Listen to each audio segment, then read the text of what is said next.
Hey, what's up? I'm Kantis Simmons, and welcome to day 3 of Raise Your Grades in 7 Days. Now, one of the things that I love to do is that I love to travel. And when I travel, that's most of the time period when I have opportunities to actually sit down and watch some of my TV shows. I love ESPN, I love some reality TV shows, but I really like HGTV. That's the Home and Garden television channel. And I love going around to look at some of those various shows where they're taking an old house and they rebuild it, or they're taking a bedroom and they're redesigning it on a dime. But in all of those shows, they take the time to do a transformation of a piece of property. And what I want to talk to you about today is doing a transformation of your study location.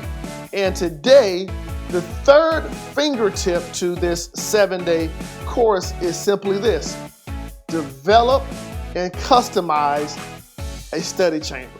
Yes, I want you to build a study chamber. Now, this study chamber, its sole purpose is to be that location where the only thing you do in that location is study. If you think for a second, the kitchen has a purpose. That's where you eat. The bedroom has a purpose. That's where you sleep. The den, the living room, the dining room, they all have purposes in a home, just like your study area should have a purpose. But you know what? The challenge a lot of time is this: the same place we sleep is the same place for study. So now our bodies are confused. Should I study or should I sleep? The same place you sit down to eat, you try to study as well. So your body is sort of confused. I'm hungry or mathematics. So what I want you to do is to develop a study location, and the only thing you do in this study location is study. Now I'm going to give you some tips to help you design this study location, but if you're going to raise your grades, you're going to have to develop this location because it's going to help you be focused, help you be free of distractions, and you're going to program your senses to do what you do in this area, and that is study. So here's some tips on building your study chamber. Number 1, establish a place to study outside of your bedroom. Listen, I have this friend. His name is B-U-T-T. And every time I B-U-T-T with S-I-T on the B-E-D while trying to S-T-U-D-Y-I-N-G, he would always fall A-S-L-E-E-P. Now, if you didn't get that, in slow motion, I simply said, I have a friend, his name is Butt. And every time I would sit my butt on the bed to try to study, Butt would fall asleep. Have you ever done that yourself? Well, number 1, establish a study area outside of your bedroom, or at least outside of the bed. Number 2, study in a clean and organized environment.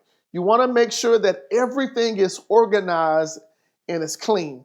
It's something about studying in mess that causes you to have mess in your mind.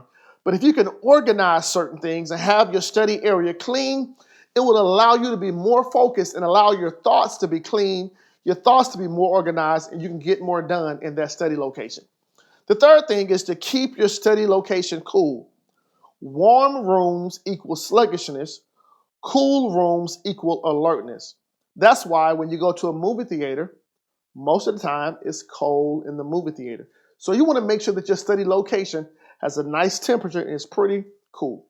Number 4, study in well-lit conditions.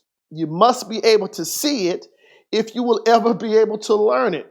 Plus, poorly lit rooms will damage your eyesight when reading. So another thing that I want you to do when you develop your study location is to make sure that you have the proper lights. Maybe it's a lamp, maybe it's the sunlight, maybe it's in a certain lit area in the library, wherever it may be. You want to make sure that there is light so that you can accurately see. The next thing is to do, which I mentioned before, is to avoid studying in the bed. You will eventually fall asleep. I don't care how you flip it. Do not study in the bed. The next one is to choose a location where a telephone is not accessible. If there is, allow the voicemail on that telephone to work for you. You can simply put on your voicemail system, "Hello, this is Kantis. I'm studying right now. but I will get back to you when I'm finished studying. Just that simple.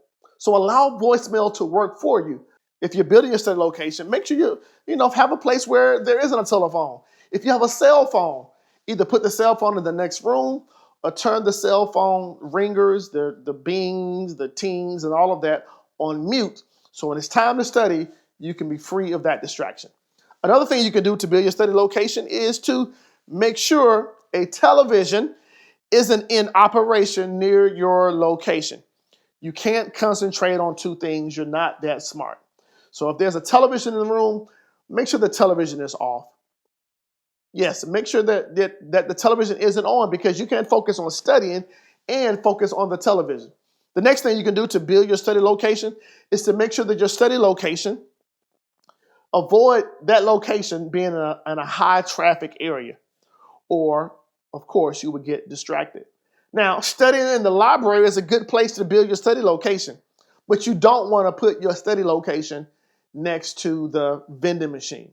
The Coke machine, the chip machine, because when somebody goes to the Coke machine, they put their money in, right?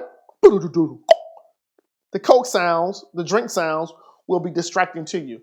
So make sure that even in a great location, you don't have those distractions, or you're not in a place where there's a high traffic area, meaning people are always walking past your study location, because that's going to distract you as well.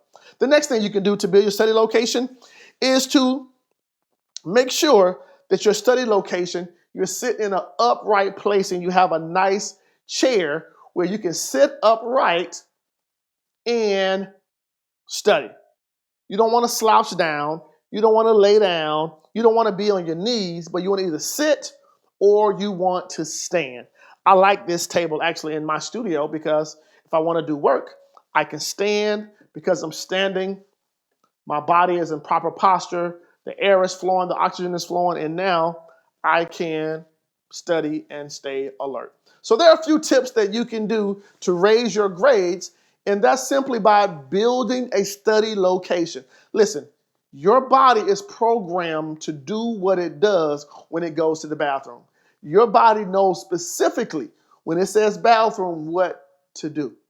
And I just want to help you realize that your body, when you sit down to study, you want to train your body on what specifically to do, and that is to study.